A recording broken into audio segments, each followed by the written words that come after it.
नमस्कार, मैं हूं केशव तिवारी और अलग अंदाज में रहती हैं खबरें हमारी। आज के दौर में जिसको भी मौका मिलता है वह भ्रष्टाचार करने से बिल्कुल नहीं चूकता, वह भले ही शिक्षक क्यों न हो। और शिक्षक के संबंध में कहा जाता है कि यदि गुरु और गोविंद दो खड़े हों तो कोई किसी भी व्यक्ति को गुरु के पांव छू लेना चाहिए, क्योंकि भवसागर से पार उतारने का रास्ता गुरु ही बताता है। लेकिन जब गुरु भ्रष्ट हो और नैतिकता छोड़कर पूरी तरह से भ्रष्टाचार पर उतारू हो जाए तो उस गुरु के संबंध में क्या कहा जाए। और आश्चर्यजनक बात तो यहाँ पर यह है कि सीधी से कुछ शिक्षक प्रशिक्षण के लिए सतना आए, उनके खाने रहने की व्यवस्था में जितना बड़ा भ्रष्टाचार किया जा सकता है किया गया। आश्चर्यजनक बात यह है कि मीडिया में यह बात बहुत तेजी के साथ प्रचारित की जा रही है, लेकिन मजाल क्या कि कोई अधिकारी भ्रष्टाचार करने वाले व्यक्ति के विरुद्ध कार्यवाही करने की जहमत उठाए।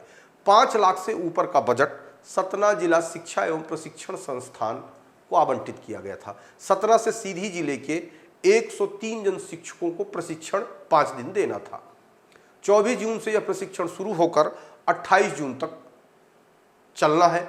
यूं तो राज्य शिक्षा केंद्र ने इस योजना को बड़े बजट के साथ शुरू किया, पर जिले में बैठे डाइट प्राचार्य व प्रशिक्षण प्रभारी ने पूरी योजना को पलीता लगा दिया।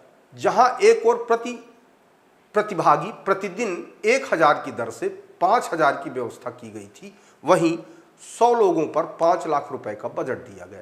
पर प्रशिक्षण में रहने, खाने, सोने, नाश्ता, TLM, प्रोजेक्टर आदि की व्यवस्था का जो प्रावधान किया गया है वह वहां न के बराबर देखने को मिला। हिंदी, गणित एवं अंग्रेजी का प्रशिक्षण तो यूं तो 3 कक्षा में संचालित है, पर कक्षा में लगे प्रोजेक्टर, लैपटॉप न तो पूरी तरह कार्य कर पा रहे हैं और न दिख रहे हैं। शिक्षकों को किसी तरह TLM उपलब्ध कराया गया है। फोल्डर किट के नाम पर महज एक कॉपी पेन देकर जहां शेष पूरा बजट गोलमाल कर दिया गया। वहीं शिक्षकों को नाश्ता, चाय आदि की व्यवस्था तक से सिर्फ कोरम पूरा किया जा रहा है, जिससे दूसरे जिलों से आए जन शिक्षकों में भारी आक्रोश है।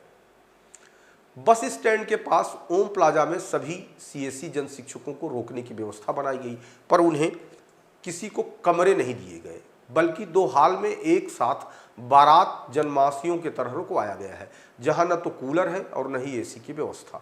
2 पंखों में आधा सैकड़ा शिक्षक ठूस ठूस कर भर दिए गए हैं।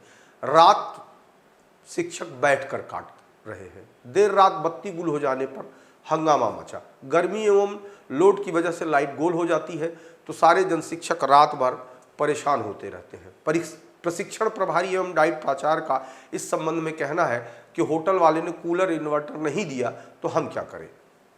खाने के लिए भी लूट मची हुई है। 3 बजे के बाद शिक्षकों को जो खाना दिया गया वह बिल्कुल ही गुणवत्ताहीन था और निचले स्तर का था।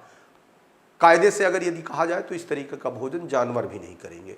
भूखे शिक्षकों को भरपेट खाना तक नहीं मिला। 1 दर्जन शिक्षक बिना खाना खाए रह गए।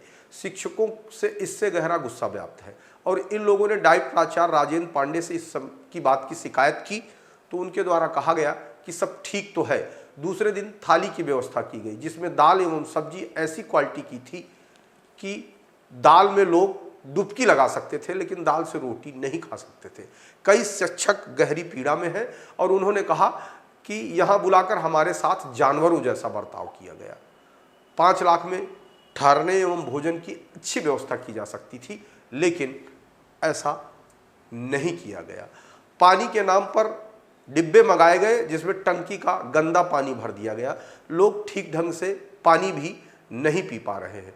राज्य शिक्षा केंद्र की ओर से जन शिक्षकों का 5 दिवसीय उन्मुखीकरण इसलिए कराया गया कि वह अन्यत्र जाकर भली भांति प्रशिक्षण प्राप्त करके लोगों को पढ़ा सकें, लेकिन ऐसा नहीं हो पाया। CO जिला पंचायत की निगरानी में पूरा मामला था, लेकिन गुणवत्ताहीन भोजन खाने से 4-5 शिक्षक बीमार भी हो गए। 2 दिन से जिस प्रकार खाना दिया गया उसे खाकर कई शिक्षकों को उल्टी दस्त की भी शिकायत मिली, लेकिन जिस तरीके का इस पूरे मामले में भ्रष्टाचार किया गया उसकी रोकथाम के लिए, उसकी जांच के लिए जिम्मेदार अधिकारियों ने कोई कदम नहीं उठाया। आपको हमारी खबरें कैसी लगती हैं कमेंट बॉक्स में आके कमेंट कर सकते हैं, लाइक कर सकते हैं, शेयर कर सकते हैं। यदि आपको हमारी खबरें अच्छी लगती हैं तो विशाल खबर चैनल को सब्सक्राइब जरूर करें।